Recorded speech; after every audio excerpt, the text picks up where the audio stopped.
Let me translate what this means. This means that they are vocalizing the fact that their campaign has been to enter into states and at will detain people who they believe are illegal. In California, where it is a majority minority state, where around 15 million of the nearly 40 million Californians are Latino, where 40% of the population is Latino. What he's saying is that he will enter into California. Now he's vocalizing it. So it's not a theory, right? It's not me fear mongering. What they're positioning is that they get to detain at will even US citizens until they get to process through whether or not I and you are US citizens or not. They will get us for wearing rosaries around our necks. They will get us for having Mexican, Latino inspired tattoos. They will get us, and as a result, equal protection clause violations, which equals to Gavin Newsom having a much more authority to actually challenging the executive, stopping the federal agents from campaigning in the state of California, their actual strategy to attack California citizens at will for their immigration policy that only gives them jurisdiction over immigrants, not US citizens who look like immigrants to them, because that is what a white supremacy campaign, right? What I want this video to give you is urgency to actually pressure our governor Gavin Newsom to stop acting like our press secretary and start acting like our commander-in-chief, our governor, because he has much more power. Even if you believe that the state isn't as powerful as the federal government, within a constitutional crisis where the federal government is actually overthrowing the United States Constitution, there is much more power. But the question becomes, how do we prove that we have exhausted the Congress? Because if we don't exhaust the Congress, then the courts will say, well, first go deal with Congress, right? How do we prove that we have exhausted the Congress and we've exhausted the courts? John Locke on tyranny. There can be no pretense for force which only to be used where a man is intercepted from appealing to the law. The court, right? For nothing is to be accounted hostile force, but where it leaves not the remedy of such an appeal, and it is such force alone that puts him that uses it at a state of war and makes it lawful to resist him, like militarizing the state of California against the will of the state itself and in violation of our constitutional protections as U.S. citizens, right? Because this is a majority minority state, so you cannot enter into California and pretend like you know who a Latino is, because Latinos can be Asian, Latinos can be white, Latinos can be black, Latinos can be Native American, right? You don't know how we look like because we have so many different characteristics that makes us impossible to actually determine.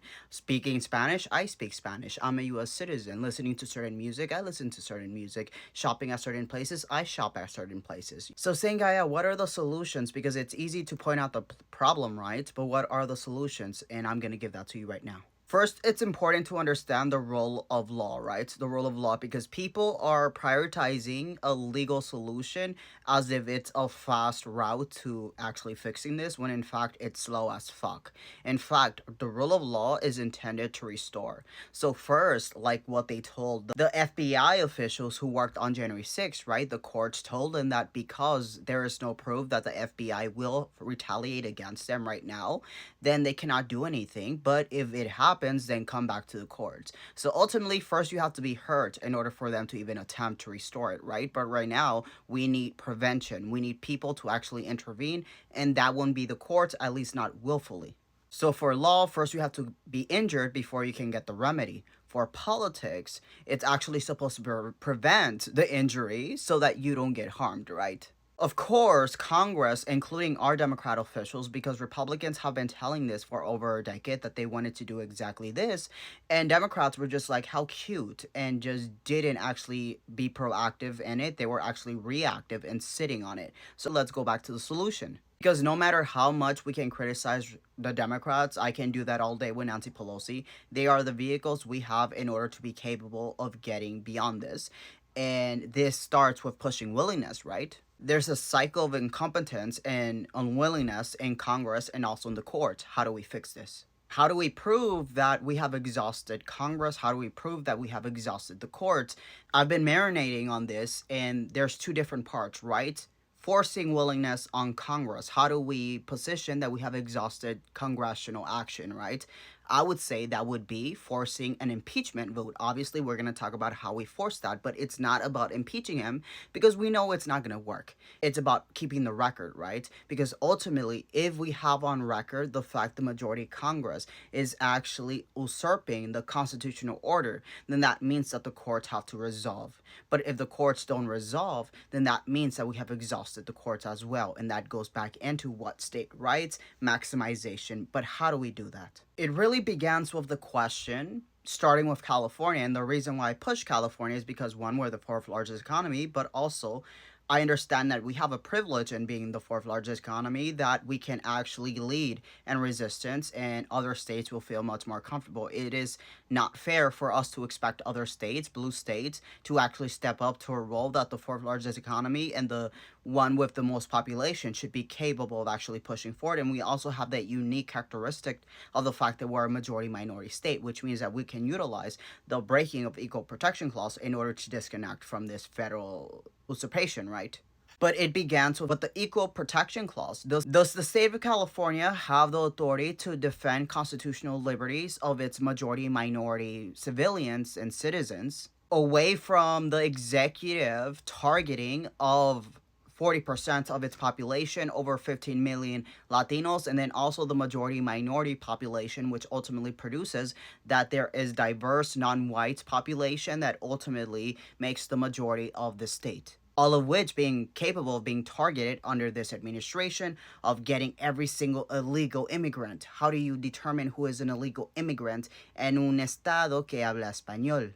Under the Equal Protection Clause, if the state cannot enforce laws that encroach, then it cannot house them either, including enabling them through allowing them to campaign in our state without interference, not only from the people, but from our state. The executive encroachments of California state rights serves as government-sponsored violence against Americans who they do not want, right? Who they deem as not American, but are actually citizens under our constitutional republic. If the courts cannot check the executive, because only the executive can check the executive because they are in charge of the administrative agencies who are therefore supposed to check the executive, then law has been exhausted, and California gains lawful capabilities to resist as maximum against the federal encroachment of state rights and constitutional liberties of both the federal and also our state constitution, which positions that our rights within the California Constitution is not dependent on the federal. So even if the federal changes, our constitution remains intact. Therefore, the state of California has the capability to secure liberties within our state borders, even if we don't have that authority to do so in other states or even federally. At least until it's restored, right? This is a negotiation that has to occur so that we can help restore the constitutional foundation and legitimacy in the United States of America. So what am I saying? Restoration is equivalent to stopping the kidnappings, but also the impeachment vote. Why would they do this? One, to restore California funding. Two, to reduce California's opposition of the federal government because it's overturning constitutional liberties. Because again, the Confederacy was wrong because it was overturning constitutional supremacy. Okay, it's not the fact that a state wanted to, do its own thing against the government. It's because it was doing its own thing against the Constitution. The federal government being against the Constitution, therefore, is supposed to have the same opposition as we would the Confederacy. And three, the threat of disconnecting an ultimate secession, probably, because if the Constitution is null, then there is no America and there is no United States of America, because without the Constitution, there is no America, there is no United States of America, and there is no relationship between the states. So ultimately, what they're positioning, if that is not allowed, is that if the Constitution is optional, then so is secession with federal approval, right?